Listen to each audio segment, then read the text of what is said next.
નમસ્કાર, ન્યૂ ભારત સાથે હું છું આપની સાથે શિવાની. નજર કરીશું આજના સમાચારો ઉપર. નેપાળ તિબેટ બોર્ડર પરથી આવેલા વિનાશક પૂરથી ભારે તબાહી મચી છે. પૂર પર ભૂસ્ખલનના કારણે અત્યાર સુધીમાં 468 થી વધુ લોકોના મોત થયા હોવાનું સામે આવ્યું છે, જ્યારે લગભગ 1448 લોકો હજુ પણ ગુમ છે.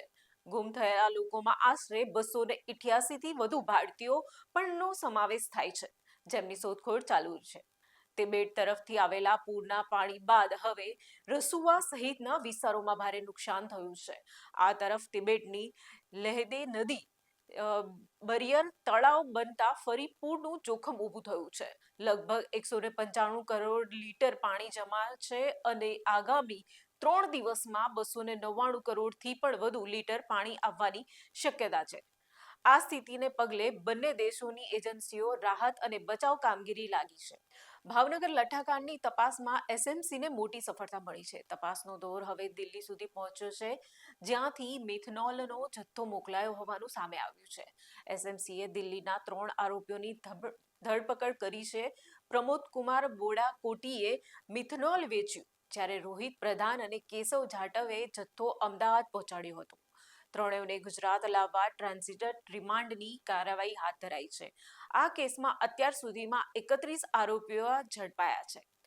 સુરતના નાસિરનગર ડિમોલેશન મામલે આવાસ ફાળવણીના ડ્રો પહેલા જ વિવાદ સર્જાયો છે. અસરગ્રસ્તના આવાસ ફાળવણીના ડ્રો દરમિયાન વકીલે વાંધો ઉઠાવ્યો છે. હાઈકોર્ટમાં કરાયેલા એફિડેવિટ મુજબ જગ્યા બદલે બેસ્તાન અડાજણના આવાસ ફાળવતા વિરોધ થયો હોવાના આક્ષેપો. આજે 69 માંથી 28 અસરગ્રસ્તો માટે આવાસની ડ્રો યોજાયો હતો. Advocate Dhaval Rana, early morning મારી ઉપર એક લેટર આવ્યું અને લેટર પ્રમાણે એવું જણાવવામાં આવ્યું હતું કે આજે સાંજે 4 વાગે વહીવટ ભવન સેન્ટ્રલ ઝોન ખાતે આવાસ એલોટમેન્ટનો લકી ડ્રો રાખવામાં આવેલ છે, જેથી કમ્પલસરી અસરગ્રસ્તોને લઈને આપણે ત્યાં હાજર રહેવાનું છે. તેથી મેં અસરગ્રસ્તોને જાણ કરી અને આજે અહીંયા હાજર થયા. હવે હાજર થયા તો ખબર પડી કે આ લોકો જે આવાસ અમને એલોટ કરવાની વાત કરી હતી તે સુમન મંડળ અને સુમન વાણી એ જહાંગીરપુરા અને જહાંગીરાબાદના હતા. એ એલોટમેન્ટની વાત કરી હતી. હવે અહીંયા આવ્યા તો ખબર પડે છે કે ભેસ્તાણ અને એલપી સવાણી ક્રોમા પાછળ જે આવેલા ઈડબ્લ્યુએસ આવાસ છે તે છે, જેથી આ આવાસ માટે અસરગ્રસ્તો જવા માટે રેડી નથી અને ત્યાં એલોટમેન્ટ કરવામાં આવે તો એની સામે લોકોને વાંધો છે, જે અમે લેખિતમાં નામદાર ગુજરાત હાઈકોર્ટમાં બી રજૂ કરીશું અને હમણાં એસએમસી ને પણ લેખિતમાં અમે એ વાંધો રજૂ કરવાના છે. भाई लकी ड्रॉ का वो मसला था 28 जनों को. पहले तो पूरी फैमिली कोई को तो घर दे नहीं रहे, जितना घर तोड़ा है उतना तो दे नहीं रहे, जितना तोड़ा है उतना तो दे नहीं रहे. 28 जन को दे रहे, वो भी ऐसी जूनी खंडर बिल्डिंग को रिपेयरिंग कर दिया, कलर मार दिया, उसको उसमें दे रहे. तो वो हम लेने वाले है नहीं. जहाँ हमारी मांगनी हुई थी वहीं दो. तुमने हमारी मर्जी से तोड़ा, अब हमारी मर्जी से हमको घर तो दो.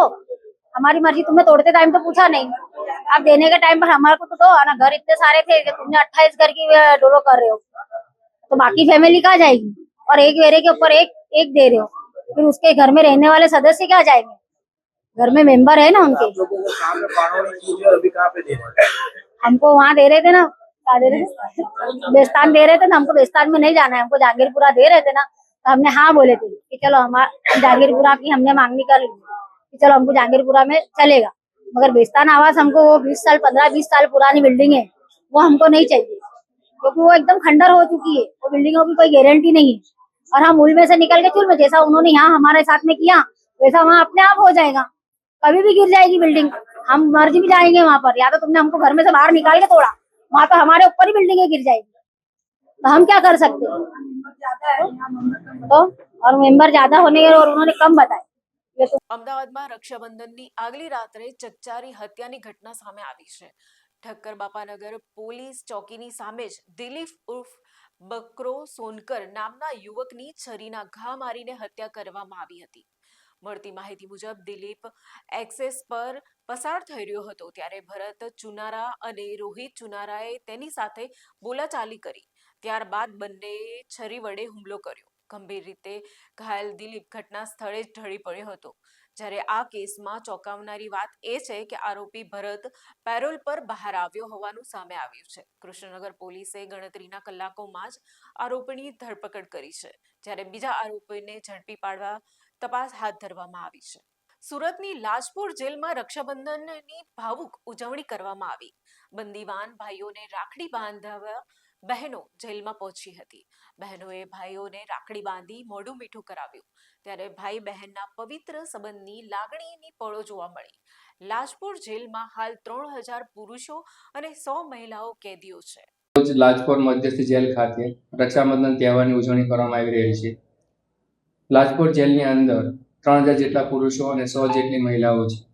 તેઓના પરિવારના લોકો અહીંયા શાંતિપૂર્વક રક્ષાબંધન તહેવાર ઉજવી શકે અને રાખડી બાંધી શકે તે માટે લાજપોર મધ્યસ્થ જેલના કર્મચારીઓ, અધિકારીઓ તથા બહારના જે પોલીસ કર્મચારીઓ દ્વારા બંદોબસ્તની વ્યવસ્થા ગોઠવવામાં આવેલી છે.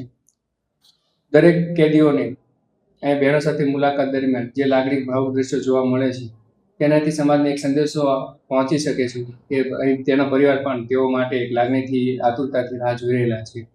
જ્યારે પણ એવા લોકોને સમાજમાં પાછો જવાનો મોકો મળે છે ત્યારે તેઓ પોતાના પરિવારને ખુશ રાખે અને ફરીથી આવા કૃત્યો ના કરે તે માટે એક સંદેશો સમાજમાં ફેલાય એ માટેનો એક આ પ્રયત્ન છે.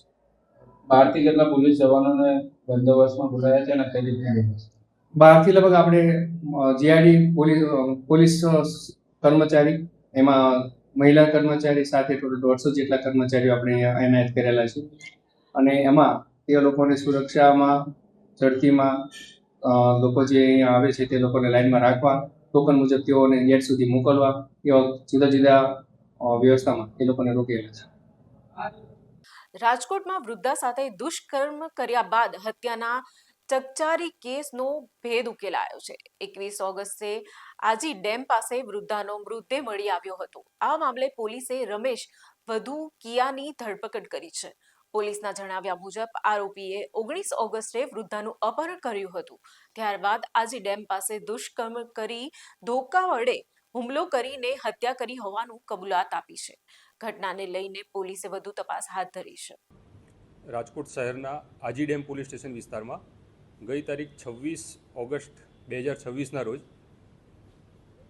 ભારતીય ન્યાય સંહિતાની કલમ 103(1) એટલે કે મર્ડર, 64(2)L એટલે બળાત્કાર અને 87 એટલે અપહરણ, આ કલમો હેઠળ એક ગુનો નોંધાયેલો છે.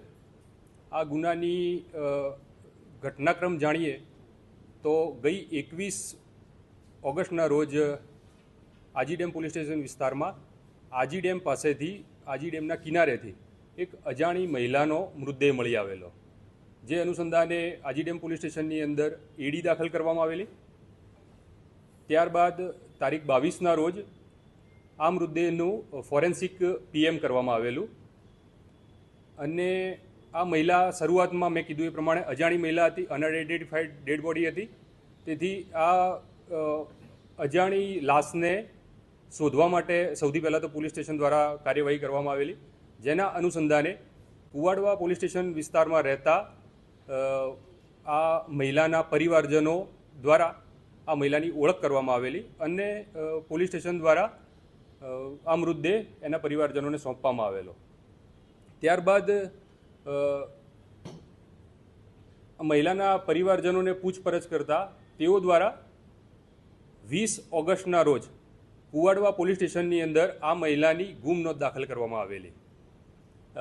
એકચ્યુઅલી એની પણ એક દિવસ આગળ જઈએ તો તારીખ 19ના રોજ આ મહિલા કુવાડવા રોડ પોલીસ સ્ટેશન વિસ્તારમાં આવતા 7 હનુમાન મંદિર ખાતે ભિક્ષાવૃત્તિ કરતા હોય છે અને એ દરમિયાન આરોપી રિક્ષામાં આ મહિલાને અપહરણ કરી લઈ જાય છે અને જેના અનુસંધાને કુવાડવા રોડ પોલીસ સ્ટેશનમાં ગુમ નોંધ દાખલ થાય છે.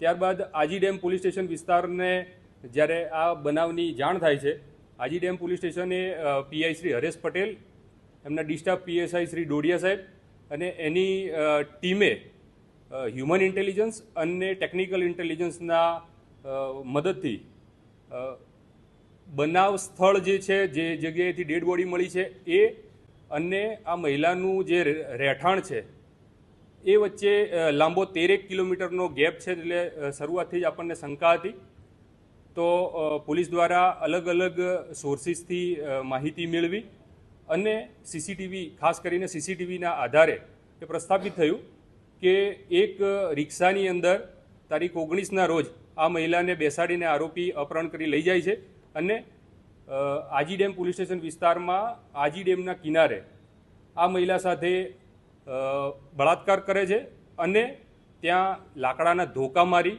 મહિલાનું મૃત્યુ નિપજાવે છે. હાલ સમાચારોમાં બસ આટલું જ. વધુ સમાચાર માટે જોતા રહો ન્યૂ ભારત ન્યૂઝ.